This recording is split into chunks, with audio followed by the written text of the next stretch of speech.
Hello guys, आपका स्वागत है आपके अपने YouTube channel your teacher your friend पर। तो जैसे कि आप सभी जानते हैं, हमने 6th क्लास की एनसीईआरटी स्टार्ट की हुई है पॉलिटी की, और जिसके 2 चैप्टर हम कवर कर चुके हैं, विविधता और विविधता एवं भेदभाव। तो आज उन्हीं 2 चैप्टर के बेसिस पर हम कुछ एमसीक्यूज सॉल्व करेंगे, ये देखने के लिए कि हमने कितना पढ़ा और हमें कितना आता है। ठीक है, यहीं से वीडियो में आपको साथ के साथ आंसर बताते हुए चलूँगी, लेकिन आपको पहले वीडियो को पॉज करना है, खुद से आंसर बताना है, उसके बाद देखने कि आपने सही बताया है या गलत। ठीक है, तो चलिए शुरू करते हैं आज का हमारा टॉपिक। देखिए, पहला क्वेश्चन क्या कह रहा है कि विविधता पर निम्न कारणों का प्रभाव पड़ता है। विविधता, माइंड में आप क्या जाना चाहिए, विविधता क्या होती है। भैया हमने पढ़ा था भारत डाइवर्स है, क्यों है। ठीक है, तो उसी एग्जाम्पल पे हमने 2 चीज़ें ली थी, लद्दाख और केरल। अब आपको क्लियर होने लगा होगा ना, लद्दाख और केरल। तो लद्दाख और केरल से आप क्या समझते हैं, भौगोलिक कारणों पर प्रभाव पड़ता है। अब देखिए, अब एक चीज़ और समझिए ना, क्वेश्चन आप दे रहे हैं उसके कि आपको क्वेश्चन अटेम्प्ट करना है, इसलिए अब आपने क्वेश्चन पढ़ा विविधता पर निम्न कारणों का प्रभाव पड़ता है, उसके बाद आपने डायरेक्ट ऑप्शंस देखे और आपने टिक कर दिया कि भाई, जैसे कि आपको अब तक तो आंसर पता चल गया होगा। ठीक है, कि आपने टिक कर दिया भौगोलिक और ऐतिहासिक। अब आपने नीचे देखा भौगोलिक ऐतिहासिक कहाँ है, तो 1 और 3 पे क्लिक कर दिया। इससे आपका आंसर सही होते हुए भी गलत हो गया। आपको पता सही है, लेकिन आपने आंसर गलत दिया। क्यों? क्योंकि आपने सिर्फ इतना पढ़ा कि विविधता पर निम्न कारणों का प्रभाव पड़ता है। भौगोलिक और ऐतिहासिक पढ़ा है हमने, तो आपने डायरेक्ट इस पर क्लिक कर दिया। लेकिन आपने ये नहीं देखा, यहाँ पे एक वर्ड है असत्य, यानी कि ये बताने कि यहाँ जो भी ऑप्शंस दिए हुए हैं उनमें से गलत कौन सा है, वो बताना है ना आपको। गलत तो गलत कौन सा, राजनीतिक और आर्थिक। राजनीतिक प्रभाव नहीं पड़ते विविधता पर और आर्थिक प्रभाव नहीं पड़ते, इसलिए आपका आंसर जो हो जाएगा डी, 2 और 4। समझ में आया क्वेश्चन कैसे अटेंड करना है। ओके, चलिए नेक्स्ट क्वेश्चन पे चलते हैं।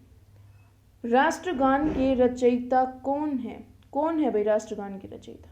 रविंद्रनाथ टैगोर, बंकिम चंद्र चटर्जी, तानसेन या इब्न बतूता? कौन है?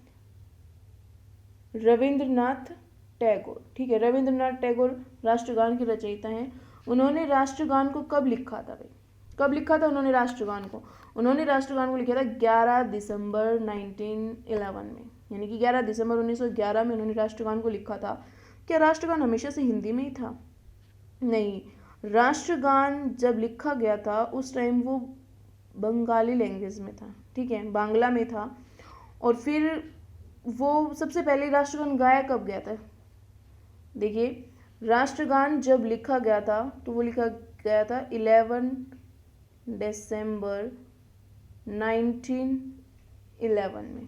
ठीक है, और वो पहली बार गाया गया था 27 दिसंबर को। 27 दिसंबर 1911 को गाया गया था। कब, कहाँ गाया गया था? इंडियन नेशनल कांग्रेस के कलकत्ता अधिवेशन में गाया गया था भाई। कहाँ गाया गया था? इंडियन नेशनल कांग्रेस के कलकत्ता अधिवेशन में। ठीक है, कलकत्ता अधिवेशन में गाया गया था उसको।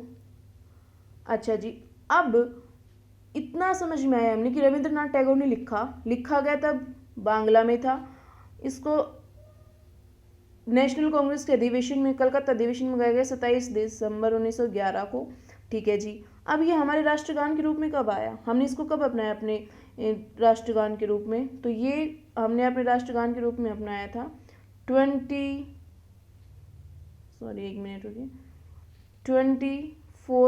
जनवरी 1950 को। 1950 को इसे हमने अपने राष्ट्रगान के रूप में अपनाया। इसमें 5 छंद हैं, 5 छंद हैं, जिनमें से हमने फर्स्ट छंद को अपनाया है राष्ट्रगान के रूप में। इतना क्लियर हुआ।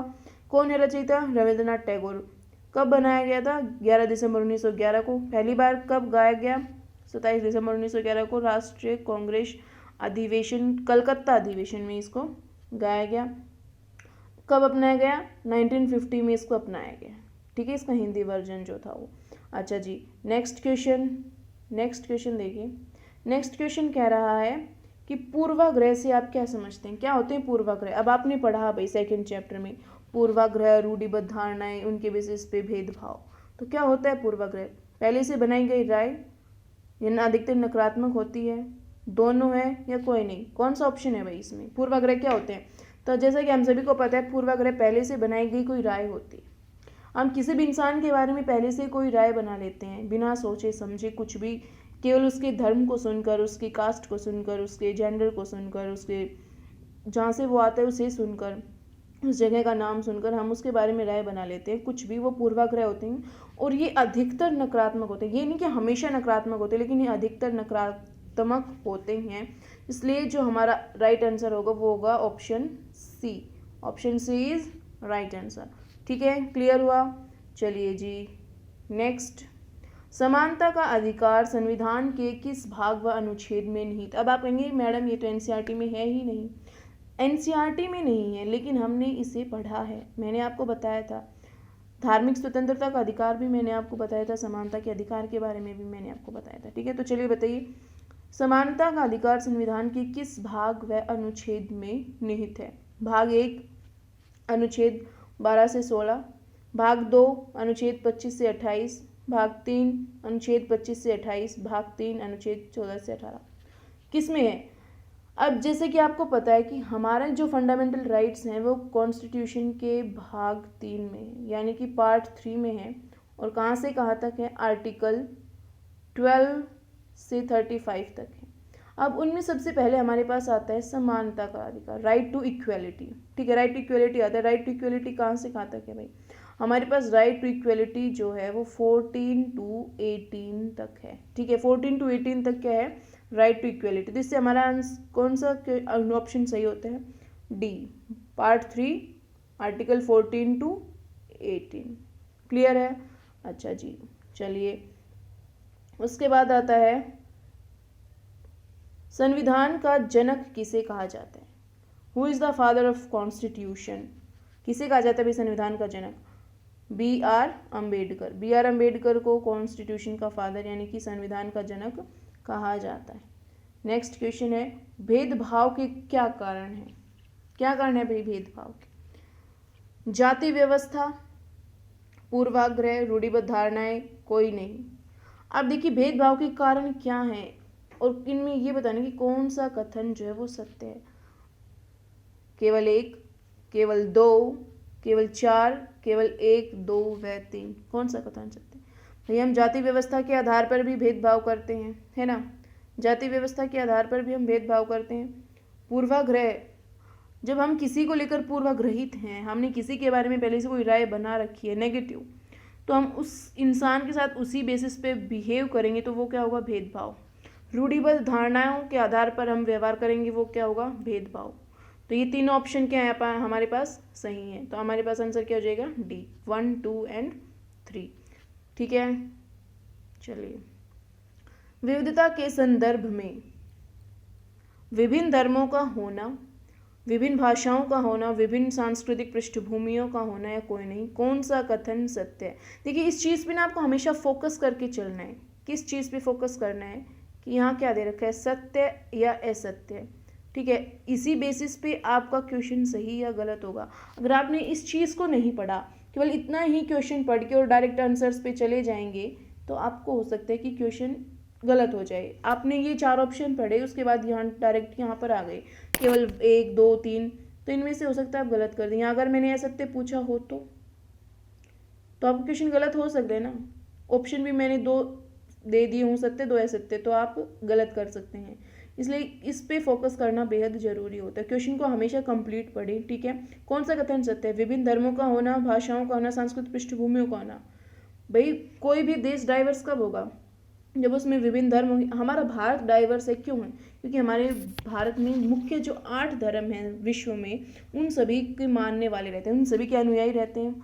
वो विभिन्न भाषाएं बोलते हैं, उनकी विभिन्न सांस्कृतिक पृष्ठभूमियां हैं, उनके आधार पर हमारा भारत क्या है? डाइवर्स है। तो हमारा आंसर क्या हो जाएगा?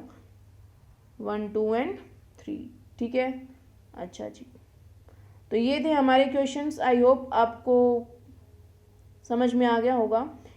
पहला था अनेकता में एकता का विचार किसने दिया? पंडित जवाहरलाल नेहरू ने दिया। ठीक है, किसने दिया भाई? पंडित जवाहरलाल नेहरू ने दिया। भारत की पुस्तक के लेखक भारत की खोज पुस्तक के लेखक कौन थे? वो भी पंडित जवाहरलाल नेहरू ही थे।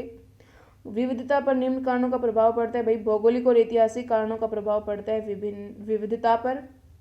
उसके बाद है राष्ट्रगान के रचयिता रविंद्रनाथ टैगोर थे। कब लिया गया राष्ट्रगान? 1950 में। कब लिखा गया था राष्ट्रगान? राष्ट्रगान लिखा गया था 11 दिसंबर 1911 में। कब गाया गया था प्रथम बार? 27 दिसंबर 1911 को कलकत्ता अधिवेशन में इंडियन नेशनल कांग्रेस के। और ये कहाँ से लिया गया है भाई? ये भारत भाग्यो विधाता करके कुछ बंगाली गीत था, उससे हमारा नेशनल एंथम लिया गया है। ठीक है, 1950 में लिया था। पूर्वक रह से आप क्या समझते हैं? पहले से बनाई गई कोई राय, पहले से बनाई गई राय जो कि नकारात्मक होती है वो क्या होते हैं? वो पूर्वाग्रह होते हैं। ठीक है, इतना क्लियर है? अच्छा जी। उसके बाद था समानता का अधिकार। हमने इसके बारे में पढ़ा, कहाँ से कहाँ तक है। संविधान के जनक B.R. अम्बेडकर हैं। B.R. अम्बेडकर को संविधान का जनक क्यों कहा जाता है भाई? देखिए इन्होंने बहुत अहम भूमिका निभाई थी हमारे संविधान के निर्माण में। ये ड्राफ्ट कमेटी के अध्यक्ष भी थे, ये वो प्रारूप समिति या मसौदा समिति भी बोलती हूँ उसको हिंदी में, उनके ये अध्यक्ष थे। अच्छा जी। भेदभाव के क्या कारण है? जाति व्यवस्था, पूर्वाग्रह, रूढ़िबद्ध धारणाएं, ये सभी भेदभाव के कारण है। विविधता के संदर्भ में ये सारी चीज़ें। तो आई होप आपको दोनों चैप्टर समझ आ गए होंगे, उनके क्वेश्चंस भी आपने कर लिए हैं और प्रैक्टिस करते रहिए, पढ़ते रहिए। अब हम मिलते हैं नेक्स्ट चैप्टर, गवर्नमेंट, सरकार क्या है, ये पढ़ेंगे हम नेक्स्ट चैप्टर में, नेक्स्ट लेक्चर में। तो तब तक के लिए बाय बाय, टेक केयर।